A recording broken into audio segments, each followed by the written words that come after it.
didn't let me roll.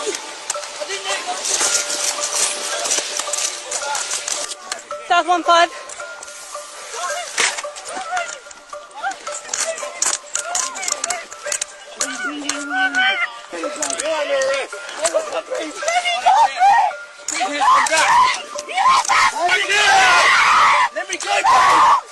Boom. Okay, disparity of force.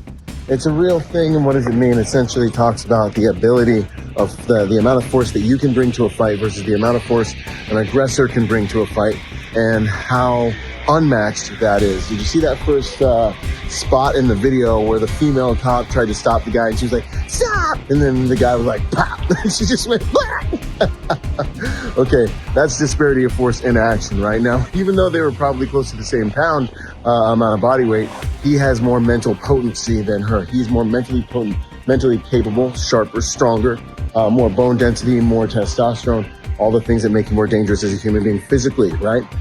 So what this means is that females are legally able to get on the trigger faster than males in a lot of cases. Now, side note, if you're a female and you're an officer, you better know your tools, you better know how to use them. But one of the reasons that I don't know if women are always the best match to be in law enforcement is because of what you saw right there. Law enforcement can become a physical game, and when it's a physical game, it really counts a lot, right? And so there's a reality there that you know, you will really want to think twice before putting yourself into a physical game that you don't have the same amount of physical potency as everyone else playing the game, right? I know a lot of us like to believe anything you can do, I can do better when it comes to girls and boys, but I just don't believe that. I believe it's the task dictates which sex is better for the equation, right? Equal in glory, different in function. And if women can do everything physically just as good or better than men, well, we'd all be fighting to get them on our favorite professional sports team, but professional sports is all about money. So no one's under any delusions when it comes to that, right? So the reality though is a guy like myself or like the other officers there dealing with another guy who's in swim trunks, we can see his hands, we can tell he's not injured. We just have more options, right? I can sit there and spar with the guy. We can get mad at each other. He can punch me in the face. We can wrestle around in the water while I try to safely apprehend this guy and put him in cuffs, right? A female officer shouldn't necessarily do that. The guy hits her wrong, she could die. So when we're looking at disparity of force, the battlefield's much, much different. She can go to lethal, less lethal, and lethal options much more quickly because we all know that she is closer to being in danger of her life much more quickly.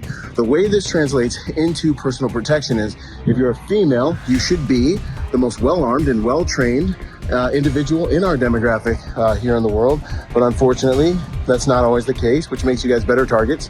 However, if you are armed, you can go to weapons quicker because the reality is you're in more danger than I would be if a male my size tried to attack me, as you can see in the video, right? The male cops kind of can mess around, you know, get scooters thrown at them, and it's kind of fine. We're built for that, but women are not. So if you're carrying a firearm, understand that if a man starts getting physical with you, you can go to that firearm more quickly as long as you adhere to the laws and standards in your environment, study those before it happens. And as a man, understand it's going to take a little bit more convincing, a lot more lines of departure and different things to be crossed before you can go to a lethal option when we talk about disparity of force. And additionally, when it comes to law enforcement, a consideration is a male cop. If I was a male law enforcement officer, I have more options, right? I can wrestle with the guy. I can get punched in the face. He can hit me with the scooter.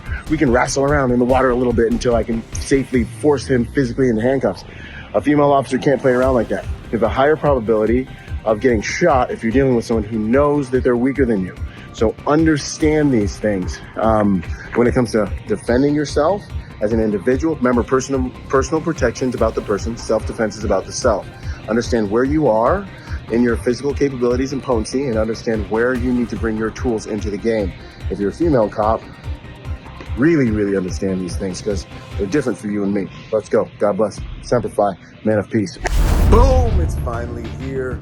Go to protectornation.com to join the Protector Nation community. Learn online and become part of our Protector Nation family. I look forward to seeing you guys there and for us all to join forces to make the world a safer place by helping good people to become more dangerous. I'll see you there, and until then, be peaceful but not harmless.